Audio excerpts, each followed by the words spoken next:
आर्या के फैसले ने उड़ाए अन्नू के होश। क्या आर्या भिजवा देगा यश को अब जेल? सीरियल तुमसे तुम तक का आने वाला एपिसोड बहुत ही ज़्यादा इंटरेस्टिंग हो चला है। आप देखेंगे कि कैसे आर्या ने अब एक बहुत ही बड़ा फैसला कर लिया है। घर में जहां सभी ने न्यूज़ देखा और न्यूज़ एंकर चीख चीख कर वर्धन परिवार और उसके बिजनेस की धज्जियां उड़ा रहा है, इस बात को देखकर जहां अन्नू परेशान है वहीं आर्या भी हैरान है और परिवार वाले गंभीर चिंता में हैं। जबकि यश पूरी तरह से डरा सहमा गायत्री के बाहों में लिपटा हुआ है। इस दौरान हम देखेंगे कि कैसे आर्या के सामने अन्नू जाती है और उससे सवाल करती है कि इस बड़े सिचुएशन से निकलने का कोई ना कोई रास्ता तो ज़रूर होगा। क्यों ना हम यश भाई साहब को लेकर पहुंच जाएं मीरा के घर और उससे माफ़ी मंगवा दे। आर्या जैसे ये बात सुनता है वैसे ही आग बबूला होकर अन्नू को चुप करा देता है। कहता है, अगर तुम्हें लगता है कि मैंने ये कोशिश नहीं की तो तुम्हारी गलतफहमी है। मीरा अपना घर छोड़कर जा चुकी है और बहुत जल्द वो हमारी कंपनी को भी छोड़ देगी। वर्धन परिवार के नाम के साथ साथ वर्धन इंडस्ट्रियल्स की वाइस प्रेसिडेंट है वो।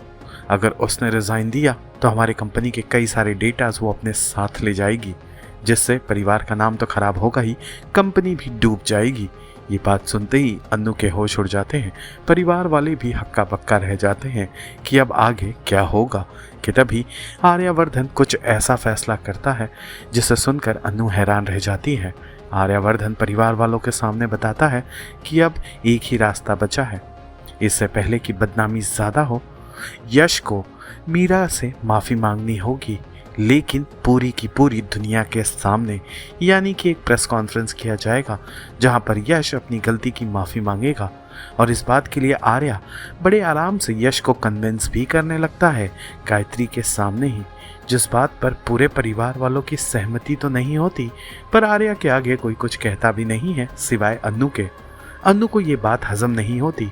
अन्नू का मानना है कि पहली बात तो यश भाई साहब ने ये किया मैं मान नहीं सकती, और अगर उनसे गलती हो भी गई है तो इस तरह से सरेआम वर्धन परिवार के वारिस की बेइज्जती करवाना कहाँ तक लाजमी है। ये बात सुनते ही आर्या आग बबूला हो जाता है, क्योंकि वो ये बात मानने को तैयार ही नहीं है कि अब वो वर्धन परिवार का मालिक नहीं है। अब देखना दिलचस्प होगा कि क्या यश के चलते एक बार फिर अन्नू और आर्या के बीच दूरियां आ जाएंगी।